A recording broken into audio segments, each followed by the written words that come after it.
semua, perkenalkan, nama saya Bayu Setiaji. Saya adalah salah satu staf pengajar dari Prodi Pendidikan Fisika, Departemen Pendidikan Fisika, Fakultas Matematika dan Ilmu Pengetahuan Alam, Universitas Negeri Yogyakarta.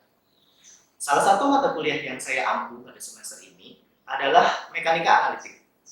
Mata kuliah ini diperuntukkan untuk mahasiswa Prodi Pendidikan Fisika, khususnya untuk semester 2 dengan bobot 2 SKS teori.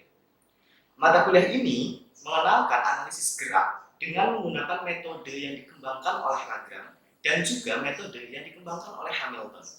Harapannya, mahasiswa dapat menyelesaikan permasalahan-permasalahan pada mekanika klasik yang sebelumnya diselesaikan dengan menggunakan metode Newtonian, dan kali ini mereka dapat menyelesaikannya dengan metode Lagrange dan Hamilton. Topik yang dipelajari meliputi analisis gerak dengan metode Lagrange, kalkulus variasi, masalah dua benda, metode pengalih Lagrange, dan analisis gerak dengan metode Hamilton. Perkuliahan dilaksanakan dalam bentuk ceramah, kemudian ada juga diskusi penelitian terkait dengan mekanika analitik yang dilakukan secara berkelompok. Dalam kesempatan kali ini, saya akan menyajikan salah satu contoh proses perkuliahan pada kelas mata kuliah mekanika analitik, khususnya pada materi mekanika Lagrange.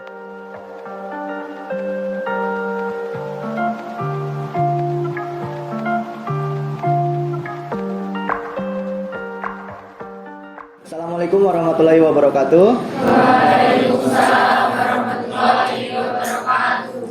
Sebelum kita mulai kuliah kita hari ini, Mas Ketua tolong dipimpin berdoa dulu. Siap. Doa mulai. Selesai.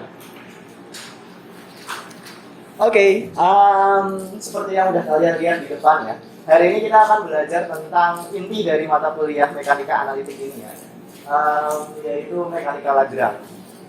Nah, sebelum kita masuk ke mekanika Lagrange, sebenarnya cara menyebutnya adalah mekanika Lagrange. Tapi sebelum kita masuk ke mekanika Lagrange ini, saya ingin merefresh ingatan kalian dulu ya. Ada yang masih ingat nggak tentang dinamika Newton yang semester kemarin kalian belajar di mekanika klasik? Ingat lah ya? Ingat ya? Nah, hukum 2 Newton gimana ya bunyinya ya?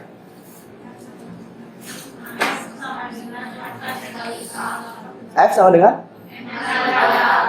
M kali A. Oke, itu kan ketika massa bendanya tidak berubah ya. Nah, kalau misalkan massa bendanya ikut berubah, jadinya gimana? Gaya adalah perubahan. Ya benar, perubahan momentum per satuan waktu. Nah, itu kan ketika kita membahasnya dengan menggunakan vektor, kita akan mendapatkan F sama dengan dP per dt gitu ya. Nah, dengan menggunakan mekanika Lagrange atau mekanika Lagrange, kita juga akan mendapatkan hal yang sama seperti itu juga. Nah, nanti kita akan membuktikannya. Tenang aja, nanti teman-teman yang akan membuktikannya di depan.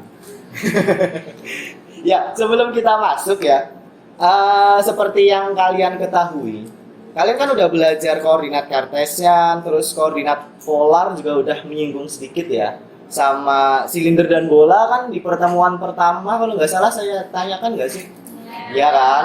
Nah, untuk masing-masing itu, untuk masing-masing jenis koordinat itu, mereka memiliki variabel yang khas di masing-masing koordinatnya. Contoh, koordinat Cartesian. Koordinat Cartesian itu variabel yang dipakai di situ itu kalau misalkan 3 dimensi adalah x, y, z. Ya kan? Setuju semua ya? Itu sejak zaman kalian kelas 3 SD udah belajar itu. Nah, untuk yang polar itu ada R dan theta, kemudian silinder ada rho, terus ada V dan Z, ada kalau bola R, theta dan V. Terus yang kita gunakan ketika membahas mekanika Lagrange itu adalah jenis koordinatnya adalah koordinat umum. Namanya koordinat umum. Nah, variabel yang digunakan di koordinat umum itu kita lambangkan dengan lambang Q. Q1, Q2, dan seterusnya. Tergantung nanti derajat kebebasan yang ada pada sistem tersebut. Misalkan, nanti kalian membahas suatu sistem, di mana sistem itu terletak pada 2 dimensi. Berarti nanti kita pakainya Q1 dan Q2. Q2. Kalau misalkan 3 dimensi ya Q1, Q2, Q3. Kalau 4 dimensi ya sampai 4 dan seterusnya. Dan itu berimbas pada persamaan IL yang kemarin kalian turunkan.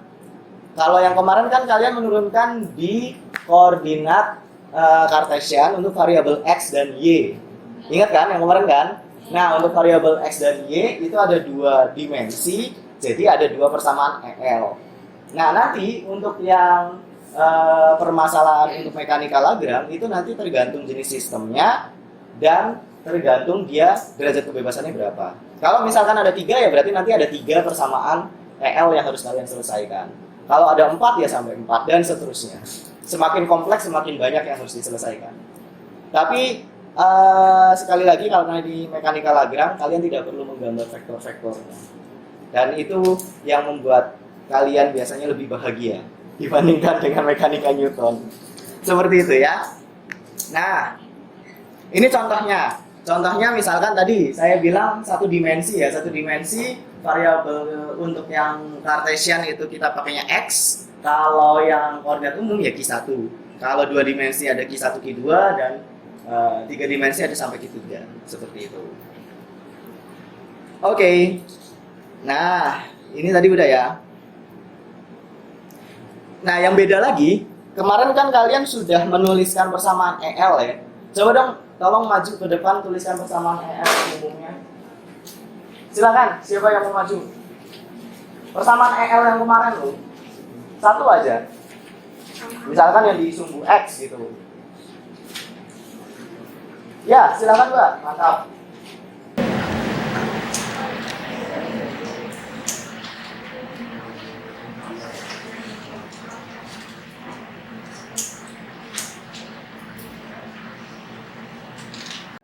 L di sini adalah fungsi Lagrange.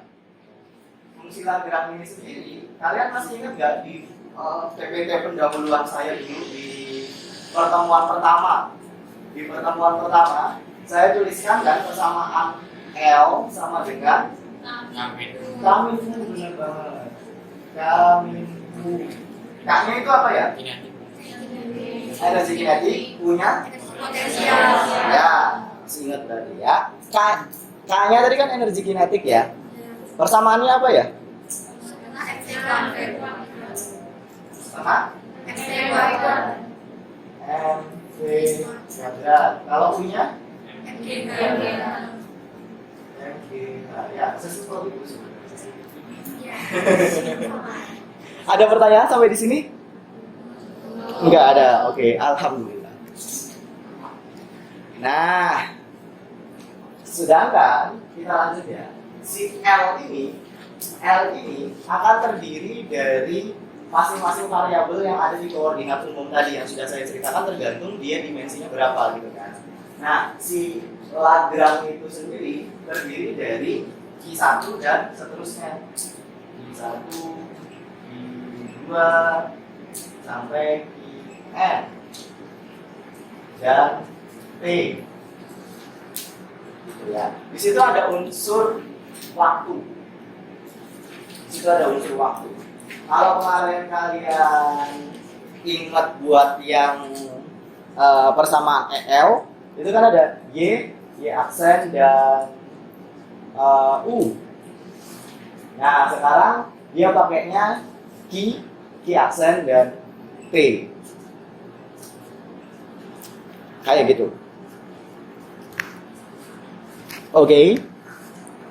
Jadi, ketika kita masukkan ke dalam S atau lintasannya yang kemarin itu di pertemuan sebelumnya, si S ini akan memuat persamaan atau fungsi Lagrange yang terdiri dari I, turunan I terhadap waktu, dan T. Gitu ya. Nah, nanti yang dimasukkan ke dalam si L itu sendiri, ya berarti unsur-unsur yang terdapat Q aksen atau Q dot nanti juga boleh, dan juga T. Kemudian kalau misalkan kita modifikasi ya, kita modifikasi si persamaan EL ini ke dalam persamaan atau fungsi Lagrange itu menjadi seperti ini.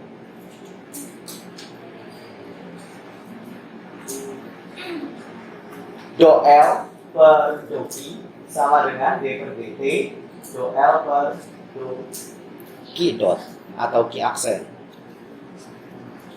Mirip kan dengan yang kemarin kalian turunkan ini? Jadi tidak ada masalah sebenarnya penurunannya. Penurunan itu sama persis. Kita hanya mengganti F-nya dengan L, kemudian X-nya yang di koordinat kartesian dengan koordinat umum jadi Q. Q aksennya juga seperti itu. X aksen diganti Q aksen. Di sini sudah saya tuliskan bahwa suku yang sebelah kiri ini adalah gaya umum. Kita akan membuktikannya nanti. Ini adalah gaya umum. Sedangkan yang di sebelah kanan ini adalah momentum umum.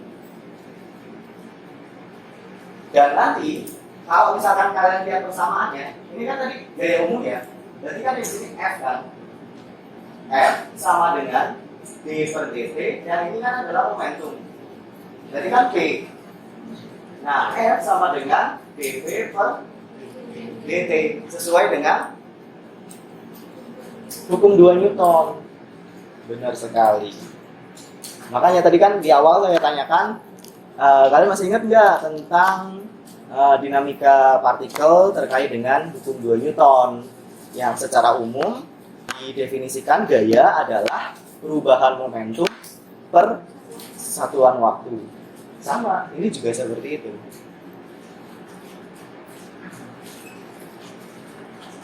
Seperti itu. Ada pertanyaan nggak? Nggak ada. Belum ya. Oke. Kita lanjutkan.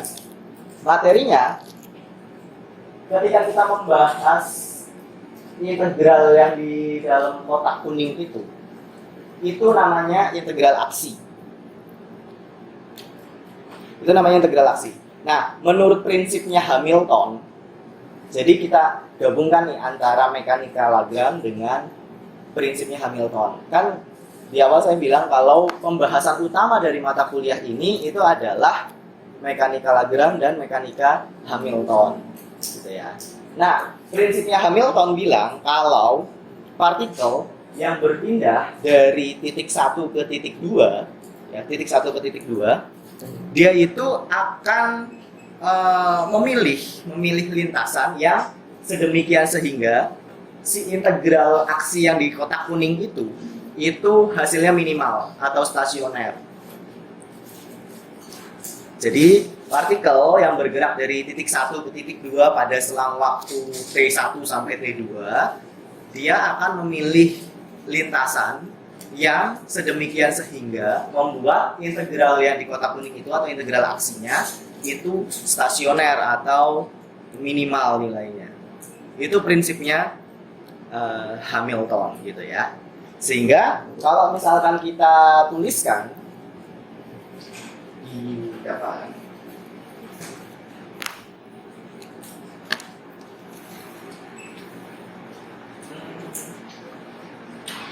S itu sama dengan integral T1 T2 L dt itu stasioner ya. Stasioner. Kemudian L-nya itu kan tadi fungsi Lagrange ya. K min U. K-nya kita definisikan sebagai setengah M. V-nya kita ganti jadi pakai Q. Karena kan kalau misalkan si mekanika Lagrange pakainya koordinat umum. Jadi si V-nya akan kita ganti jadi Q. Q dot. Kenapa? Karena kalau Q doang kan penggantinya X. Kalau kita pengen menggantikan V, berarti kita tambahkan turunan pertamanya si X tadi, jadi Q dot. Kuadrat ya, jangan lupa ya. Paham kan? Kemudian U-nya kita lambangkan dalam V aja. Jadi Lagrange-nya sama dengan setengah MI dot kuadrat min U. Kayak gitu. Nah, dimasukkan ke dalam si persamaan itu, persamaan si Lagrange itu. Jadi gimana?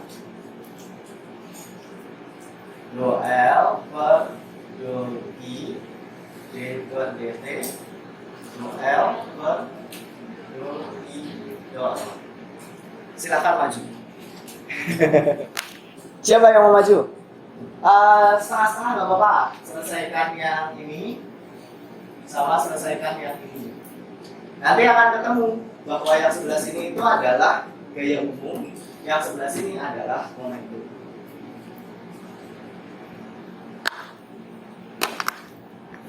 Ayo silakan. Siapa?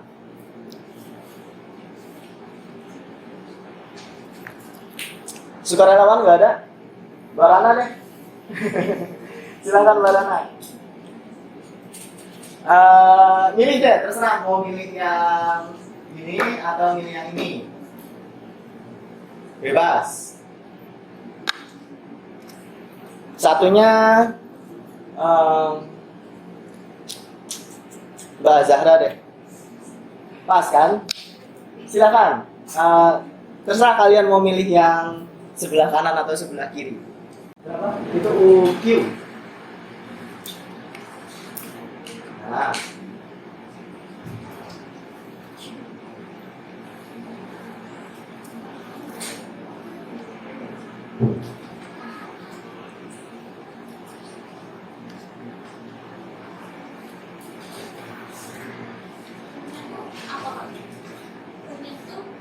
Ya UQ itu.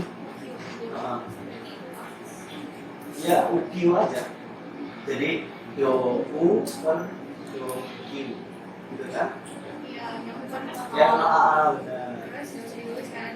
Iya, nanti minus do per. Nah, gitu. Nah itu kan sama dengan do L per do Q dot.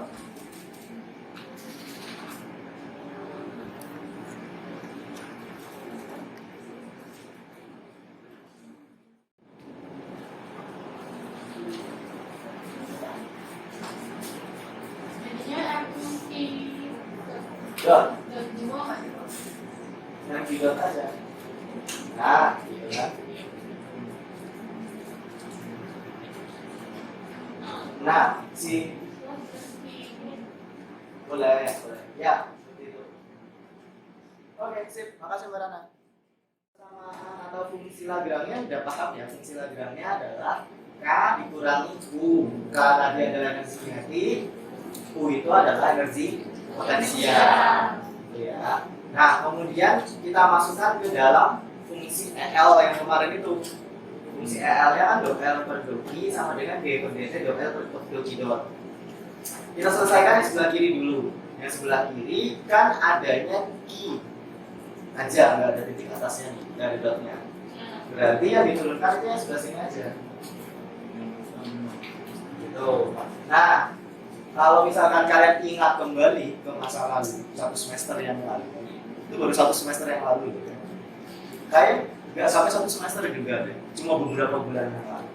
Bahwa ketika kita memiliki energi potensial, kita memiliki usaha, energi dan lain sebagainya yang diturunkan terhadap jarak atau perpindahan jadinya adalah gaya. Kalau kalian lihat persamaan usaha kan B sama dengan apa? F dikali S kan? Kalau misalkan energi potensial kan M kali G kali H. M kali G ini adalah gaya kan? Gaya gravitasi. Sedangkan H-nya ini adalah perpindahannya. Sama itu konsepnya. Nah, kalau yang di situ kita punya W dan punya S. Jadi kan W per S sama dengan M. Nah, itu kira-kira cara gampang ya. Paham ya? Nah, ini yang sebelah kiri. Kemudian yang sebelah kanan, kita beralih ke sebelah kanan tadi ya. Yang sebelah kanan ini kan kita pakainya yang dotnya, Q dotnya. Yang ada keynote-nya itu adalah yang sebelah sini. Itu ya, yang sebelah sini. Nah, yang sebelah sini itu kalau misalkan kita turunkan ke ada keynote, itu jadinya adalah M kali keynote. Kalau misalkan kita terjemahkan dari sini aja, D per DT dikali M kali V gitu kan. MV ini adalah momentum, jadi DT per DT. Sehingga kalau misalkan kita campur dari satu yang tadi, FI itu sama dengan dV per dt. Ini adalah hukum dua Newton. Nah, sekali. Sampai di situ paham? Paham, mudah ya? Oke. Ya, silahkan dicatat dulu deh. Permasalahan. Di sini ada suatu benda yang dia bergerak dengan menggunakan persamaan atau lintasannya adalah lintasan parabola. Nah, si benda ini dari titik 1, dari titik 0 ini menuju ke titik ini dengan lintasan parabola itu. Nah, kalian diperintahkan untuk menentukan percepatan di masing-masing koordinat. Misalkan di X berarti X double dotnya itu gimana, terus di Y berarti Y double dotnya gimana, dan di Z double dotnya gimana. Itu berarti kita butuh 3 sukarelawan ya. Kita butuh 3 sukarelawan untuk mengerjakan ini. Ini dikerjakan dengan persamaan Lagrange tadi. Jadi yang pertama kalian harus menentukan. Tadi langkah-langkahnya gimana ya untuk menyelesaikan suatu permasalahan di Lagrange itu? Ya, koordinat. Terus tentukan dulu K-nya. Terus tentukan U-nya. Kalau udah baru ketemu L-nya. Nah, kemudian persamaan EL-nya itu bergantung pada derajat kebebasannya.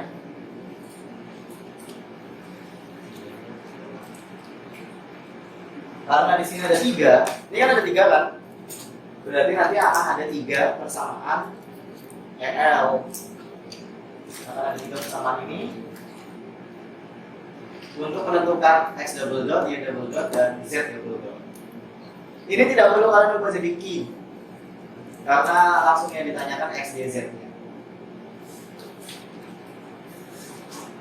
Seperti itu. Silakan sukarelawan 3 orang.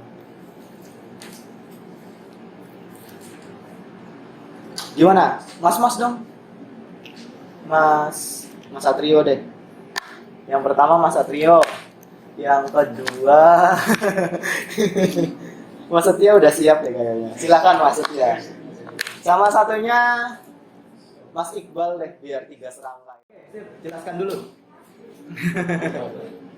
Silakan Mas, jelaskan dulu. Di sini kan saya dari awal. Iya, dari awal. Nah, untuk ingatnya di sini kan ada 3 koordinat X, Y, dan Z. Jadi untuk kecepatannya kita pakai di 3 koordinat. Ada X, Y, dan Z. Kita tuliskan di situ karena kecepatan itu X dot, maka kita tulis X dot kuadrat plus Y dot kuadrat plus Z dot kuadrat. Nah, untuk energi potensialnya karena yang tinggi ini hanya Z, maka ditulis M B sub Z.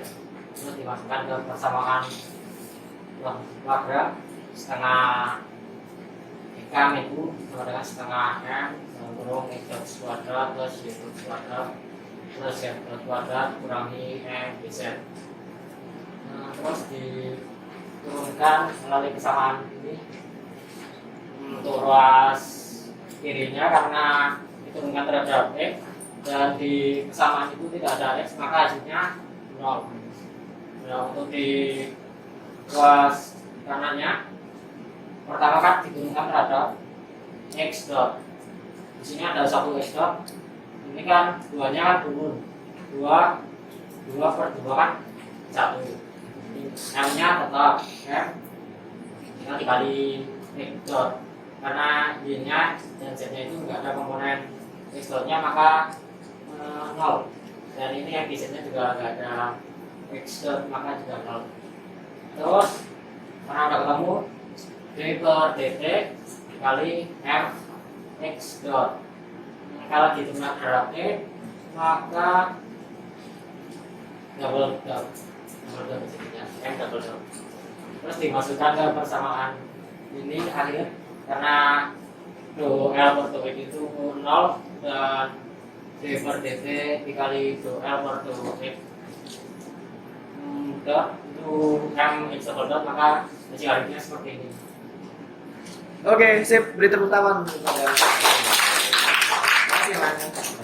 Oke, jadi kesimpulannya kita simpulkan dulu ya, terkait dengan apa yang sudah kita pelajari hari ini. Nah, kesimpulannya adalah ketika kalian nanti menggunakan mechanical Lagrange itu ada 2 keunggulan utama. Sebenarnya ada 3 ya. Pertama itu kalian nggak perlu menghitung vektor-vektor yang kadang-kadang menyebarkan gitu ya. Nah, yang kedua, kalian itu bisa menggunakan persamaan Lagrange dengan koordinat umumnya pada berbagai jenis koordinat. Misalkan kalian pakai di polar, di bola, di silinder, di kartesian gitu, itu bisa semuanya digunakan dengan hanya menggunakan koordinat umum itu.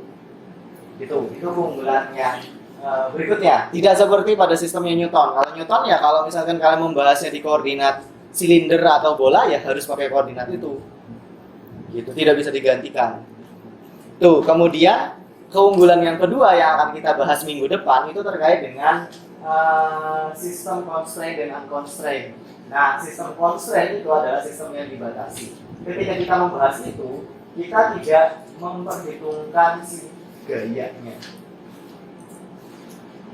Gaya constraint itu sendiri. Contohnya seperti apa? Contohnya ketika kalian membahas pesawat Atwood yang ada katrol terus ada 2 benda di kanan sama kirinya itu. Nah, tegangan tali itu bisa kita abaikan. Seperti itu. Kalau misalkan di Newton kalian kan harus menggambar ke atas itu ada tegangan talinya, ke bawah itu ada gaya berat benda 1 dan benda 2 dan lain sebagainya. Baik itu katrolnya muter ataupun nggak muter, tegangan tali harus ada di situ. Iya kan? Sedangkan kalau di Lagrange itu tidak perlu. Gitu. Itu keunggulan ketiga ya berarti ya. Ya, seperti itu. Itu untuk pertemuan hari ini. Kita lanjutkan minggu depan ya. Kita lanjutkan minggu depan untuk persamaan yang constraint dan unconstraint seperti itu. Silakan Mas Ketua dipimpin berdoa. Siap. Berdoa mulai. Selesai. Oke, terima kasih ya atas perhatiannya. Kurang lebihnya saya mohon. Wassalamualaikum warahmatullahi wabarakatuh.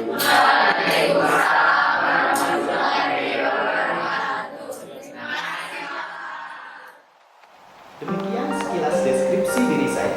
Semoga dapat memberikan gambaran bidang pendidikan, khususnya pengajaran yang saya lakukan pada mata kuliah Mekanika Analog. Sebagai dosen di Prodi Pendidikan Fisika, Departemen Pendidikan Fisika, Fakultas MIPA, Universitas Negeri Yogyakarta. Terima kasih atas perhatiannya. Kurang lebihnya saya mohon maaf. Semoga video ini dapat bermanfaat bagi saudara. Wassalamualaikum